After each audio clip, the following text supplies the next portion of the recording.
No problem. Have you been enjoying the show? Yes, I've been. Yeah. What is this, by the way? This This is just stereo. Yeah, that's a stereo mic. I see. So Very it nice. gets the sound all much better. Much than just better. the regular mic. So. Be good. You all set? Mm-hmm. All right. Thanks for talking to us. Welcome. By the way, I wanted to sort of start off on your background and get a better understanding that you became president of Dassault in 1995, CEO and president in 2002. Right. So, for those who don't know, what is your professional background and how did you come to Dassault? Well, first of all, without putting some disturbance in your knowledge, I've been managing Dassault Systems since '86,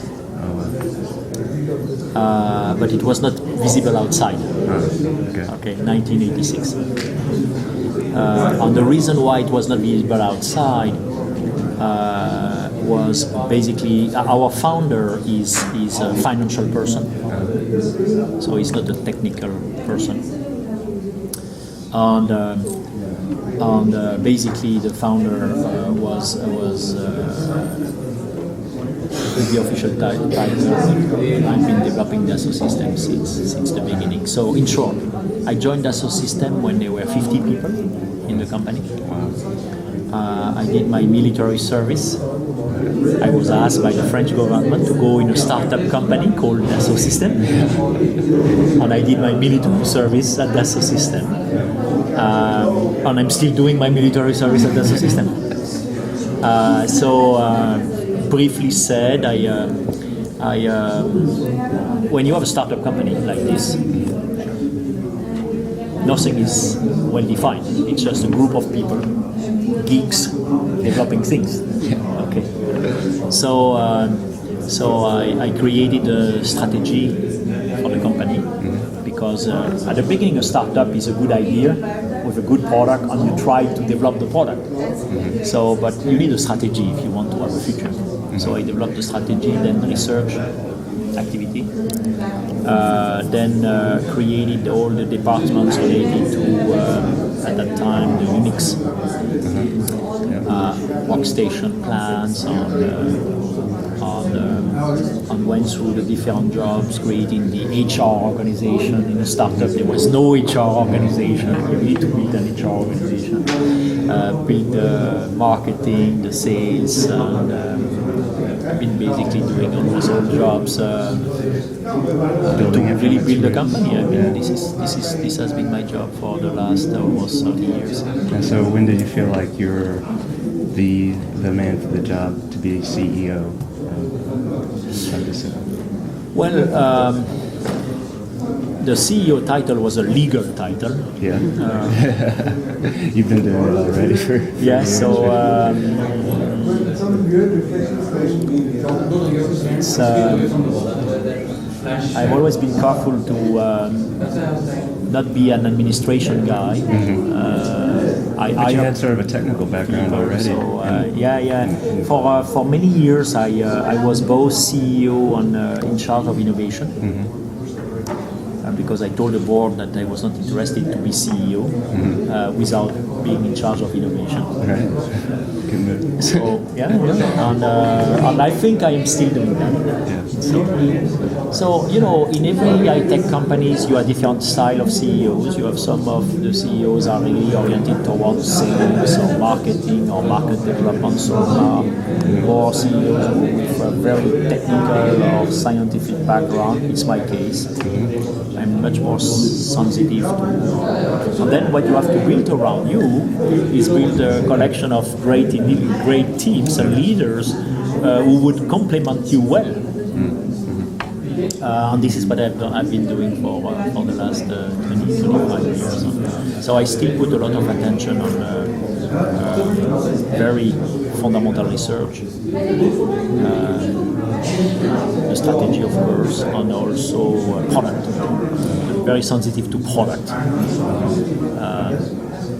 So what have been the challenges in building the company? You face all type of challenges. It has been an evolution over time. As you know, in 1996 we introduced the company on the financial market, both Nasdaq and Euronext. So that was a major step for us because before we were a private company. So going to be a coding company on the market was a way to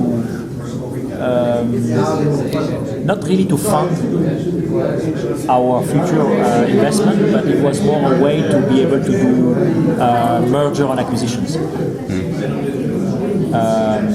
So as you know, after '96 we made a lot of acquisitions. Yes. One of the first one was, of course, SolidWorks, the startup company SolidWorks, and then we had many like the DNEB for robotics, and then you had product manager, smart team. All this became Innovia. Matrix One became Innovia, and then Abacus that became Sylvia. Only last year we did even 10 acquisitions. Last year, so people don't notice, but we did 10 acquisitions last year. And we don't announce all of them. When they are below 50 million, we don't speak about it. Really? Because sometimes it's a secret, sensitive technology. And as you know, we have Exalead now, we have NetVibes last week. I hope you are a NetVibes user, are you? Oh yeah, I've been on that for years actually. Very good, very good. Already familiar with it. So you probably were astonished when you discovered that we bought NetVibes. It was a bit of surprise. At first it seemed like a very odd acquisition, but it actually makes a lot of sense. So one thing I'm wondering about that is how it's going to work within the Dassault product line, and sort of, I guess, is it going to be responsible for growing the online identity of Dassault? Yeah, of course, that's one part of it. But the other thing, the cool thing about the NetVibes is that it's an outstanding way to create dashboards, and if you use it, easy to use on the web. So our dream and our objective is to make it as easy to use with enterprise software. So you can get the RSS feed in a clean way, even from enterprise software. So the same way as we index with Exalead, we can report with NetVibes, and makes this so easy for people that basically when you use enterprise software, it's you already know how to use because you are familiar with the web user interface. I think most people probably are. There are a lot of acquisitions going on in the CAD software industry. Economy is still pretty low, of course, but I don't really think that the bad economy is a good excuse or can even hinder like individual creativity or innovation. So I'm wondering, what are the biggest challenges from the 3D software side for the 3D software industry? Well, I think we are doing a lot to democratize 3D, to make it to do kind of platforms for serious gaming. When I say serious gaming, it's a shortcut to express what we do with 3D VR, for example. As you know, we have so we want to continue to expand the collection of products in the 3D world to do very industry-specific things, or to do very generic collaborative platform, making 3D as easy to use or to exploit as what you have for image, text, music. If you think about it, you have digital text, you have music, digital music, you have digital images, you have movies, AVI, MPEG. And then what is next? I think 3D is the next medium, because 3D is a great way to represent what you have in your imagination and share it with someone else. And then play, experience. That's why this card is very important. Yeah, 3D experience. 3D experience. Yeah, how is this actually shaping the future of the product line. It's bringing them all together, but and it's not really a platform. It's more like a branding. No, it's a platform. But it's not like a product. It's a platform. You have Google, it's a search platform online. You have Facebook, it's a social platform online. Our 3D experience platform is going to be an experience platform online. Same way as Google, Facebook. If you want to do 3D experience, you will come to the Dassault system online. And you'll have this in the 3D experience in front of you. Absolutely. Go. And when you will be able to do any kind of experience from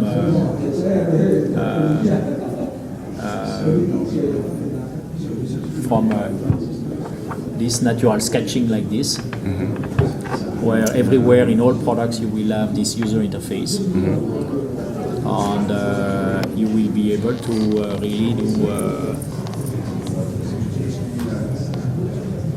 online, freehand sketching, and then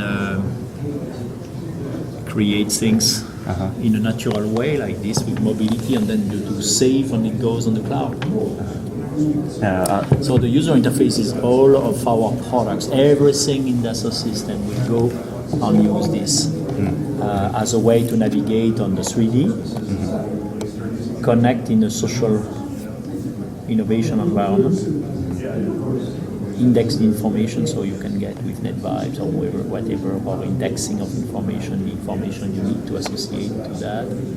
And this will work with SolidWorks, with all the brands we have. So for example, SolidWorks is here, Katia is here, this is realistic simulation, so Abacus is here. Here it's what we call 3D Swim, the social network.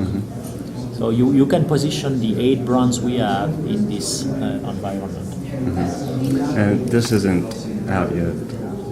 We are just introducing it to this week. Yeah. No. We started the beta last November. The Natural Sketcher. Yeah, but the app on the iPad, that's not available. Oh no, yet. this one, no, not. I'm the first one to play with it. It's very cool. Yeah, it is. It's very cool. Yeah, it's impressive. And this is the version 6 kernel on this. Oh, is it on the very? Speaking of version 6 and products that haven't come out yet, there was SolidWorks Live Buildings that was introduced last year. It was announced to come out in spring and fall. And she's the one what's the who stopped it. As you know, John Paolo, you met with John Paolo, I suspect, from SolidWorks R&D. He's a great leader on this product is really a very novel, very innovative product. And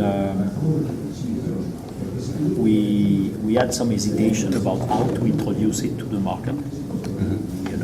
Should we introduce it as a point solution, or should we have an industry solution for architecture and building design? The EC market. Yes, for the EC market.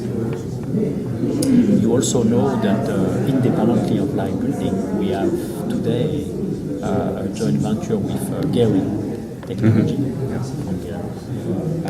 We have still, whereby on Katia V5 itself, we had what we call digital project, which is a solution on V5 to really do complex design of complex buildings, the type of things Gary is doing, New York, LA, and so on. Successfully. If you look at the Bird Nest, the Olympic Stadium in Beijing, it was created. Arab is the engineering firm, and it was done with Katia Digital Project. It could not have been done otherwise. So we have a lot of projects like this. So, in short, we had this extremely complex engineering process for buildings with Katia Digital Project. on a new generation on V5, on a new generation of live building, conceptual sketching for live building. You have seen a demo. And it took us a little bit of time to put our house in order, to decide what we will sell where, and where the solution, what will be the solution roadmap. Because the key point is not only to introduce a product, is to be able to explain to customer what is coming next. So I'm sure tomorrow Bertrand will explain, or whoever, and I think, I don't remember who is presenting tomorrow for the future product. Fielder and Neil Cook. Maybe, yeah. They will talk about how we plan to reintroduce live building, and we will reintroduce live building, and they will tell you tomorrow. So I don't want you to escape the session tomorrow. So you have to come. Definitely. So I don't want to disclose. They will do it themselves. But of course, we have done a lot of work also to create the next generation engineering, building engineering functionalities on the same common V6 architecture. So there is a comprehensive rollout now, and Monica, being in charge of industry for the group, said, well, we need to have a clarity on the roadmap before we push the products, because customers are going to start to use the product and then we'll come back and say, what is next? So we have to make this clean. So I think we have cleaned up that strategy now. I wanted to talk a little bit about a product that's very strong in the SOLIDWORKS user community, or it was a T-Splines add-on for SOLIDWORKS and Rhino. It was acquired by Autodesk, of course. I was wondering if you can talk about that and why, if SOLIDWORKS is developing a better sub-D to NURBS type program, and how organic modeling is going to take shape. You know that the best surfacing system in the world is CATIA. Yeah. By far. So no worries about other companies getting... By far. Yeah.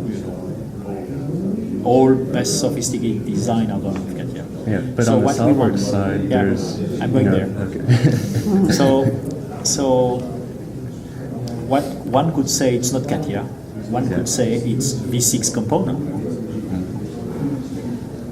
So the idea, of course, is to make sure that each of the brands in the group can take advantage of very critical value components like this to make up the products they need to make for their market. So the SOLIDWORKS R&D team can do shopping in the Dassault Systèmes R&D powerhouse, and reuse whatever they can, they think is useful for their users and customers. And this is what is going to happen. Yeah, because that functionality is already there in V6, CATIA, and shape and all that. Yeah. So that's the value of having this shared component across all the brands, because I think economy of scale is important, and the beauty of SOLIDWORKS is the great user experience for a SOLIDWORKS user. So the question is not only about using the technical component. The question is, what kind of user experience do you want to provide? But as you know, we are now sharing a lot of technology, and as you know, Simulia is going to do the mutualization of solver techniques with Cosmos Works that we bought several years ago, to have really a consistent product family, and then the SOLIDWORKS team in charge of the product and solutions around the SOLIDWORKS brand will decide how much of the function they need, how it should be presented to the end users in order to provide the best cool experience for their end users. That's the way to go. And you're speaking of the V6 interface coming to the SOLIDWORKS I think the interface is not the right command. The interface has to be SolidWorks interface, whatever is the next generation SolidWorks interface or the evolution of it. It's more the V6 technology. You know, it's like in the auto sector, you know, big groups are sharing components between different vehicles, but the critical components are creating a value, and then you provide a user experience which is the appropriate one. So with Gian Paolo's leadership now, I think the SolidWorks team can really create a collection of new capabilities, shopping what they have to shop in the Dassault System group to satisfy their users. So it's not the user interface; it's more the technology underneath. Is that like I talked with Derek yesterday about the connector to Inovia? That's like the first step of. Yeah, this was a big demand for many SolidWorks users, for mid-sized and large companies. We learned in the last 3 years that many of our customers, SolidWorks customers, large customers especially, were also Inovia, initially Matrix 1, but then became Inovia V6 customer.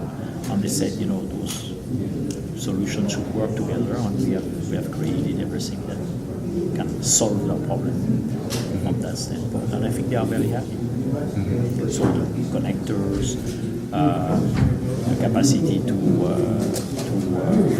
use synergies between product and solutions. So when's the timeline when we'll see more V6 technology inside SolidWorks? There is already a lot, but nobody sees it. Yeah. And I don't think you want to see it. It's being added just yes, gradually. It's being added, and people don't. What I want is to make this not visible. Yeah. So it won't be like a drastic user interface change, like light buildings all of a sudden. No, we don't. No, light building is we started from scratch because we were not in the building design. So Gian Paolo said we want to do something that will challenge Autodesk on their own field. So it was coming from, you know, we had no legacy, no install base. We can create breakthrough. So I think we should do that for new sectors. Other than that, I want the adoption of V6 technology and component to be seamless to SolidWorks users. That's the best. Yeah, I think they prefer that. Yes, of course. Yeah. But that's true for everyone. You know, when we add new breakthrough technology in CATIA, or in Delmia, or in all users are saying, you know, can you insert this technology but make it simple for me? You know, I want to keep the user experience. So I think it's the same for all brands. Yeah. We probably have time for maybe one more question because I know you need to get to lunch. Sorry. Yeah, no problem. So how do you think the role of Dassault software in the design process is going to change over the next 10 years? Oh well, that's a beautiful question. That's the dream. Yeah, it's a dream. Yeah. Well, Monica, I want you to address that question. What is the role of Dassault System software in the design world? And I think because this is the best way to introduce 3D experience. I think that versus what any software company, not only Dassault System, was doing until now, that was providing software for making an incredible type of design, the most complex the better, the most virtual the better, the most rendered the better. We are arrived at the point where product is not exactly what our customers want to do. I mean, the design of a product is just one of the elements that is going to create the value for the ultimate consumer. So this is the reason why actually we do talk about the 3D experiences. Because an experience is much more than a product, because it has inside, if you want, not just the software for making a design, but all the relevant attributes actually that then will be the value for the end consumer. So if I take an example, making a design, it is a wonderful design, it is not going to make a product successful in a market. Therefore, what a customer needs to take into account when doing design, it is more than the design per se, it is for whom do I design this. So taking into account what is the consumer ultimate need, it is the way that design will evolve. So we do provide the design experiences because through the platform we can not only think in terms of what is the perfect design, but what is the perfect situation, what is the perfect consumer experience, and even make or test or simulate with real consumers things that are not yet real in the real world because they are just virtual. That is the way that the companies needs to evolve, and are evolving actually, because at the end what they want to do is to sell products. It's not just one product, it's what is the experience that this product will deliver to the market and how this will differentiate myself, my company from the others. So that's why, after having invested for 30 years in 3D as a way to represent things, whatever they are, having invested in using 3D to do digital mock-up, replacement of physical mock-up, having invested to expand the horizon of digital mock-up with product lifecycle management. We think the next horizon, as just Monica explained, the next horizon is how can we help any users of any Dassault System software in the world create experiences, not product, experiences. When you have the mobility, this kind of product, this is not the product design only. It's what kind of experience do I have when I use it? What kind of services are available? So the experience is more important than the product. Experience goes beyond the product. That's why 3D experience is the next horizon after PLM. Because if you can imagine, as Monica said, that you can create, when you are thinking about product, you can create the virtual experience, how this product is going to be used in real life. So not the product itself, not the product, not this physical hardware, but how it's going to be used. Then you can establish a new connection between the consumer and the one providing the product. It's easier to understand than PLM2. Everybody knows a 3D experience. Right. You are making Monica happy. Because this is what she told me. Right. Exactly. I think your point is very key. That's why we believe that 3D experience will become viral. Now we have to show it, we have to show how it works, but you're very, I'm so pleased that you made this remark. Really, I am very pleased that you made this remark. It's easier to understand than PLM. We still need PLM. Companies are doing complex things, so they need to know how they organize themselves. Boring but difficult problem to solve, like compliancy, certification, sourcing. So those are tough problems to solve for customers. They need robust PLM solution for that. But there is a blue ocean beyond PLM, and it is 3D experience. That's why you will love this business card. Well, thanks.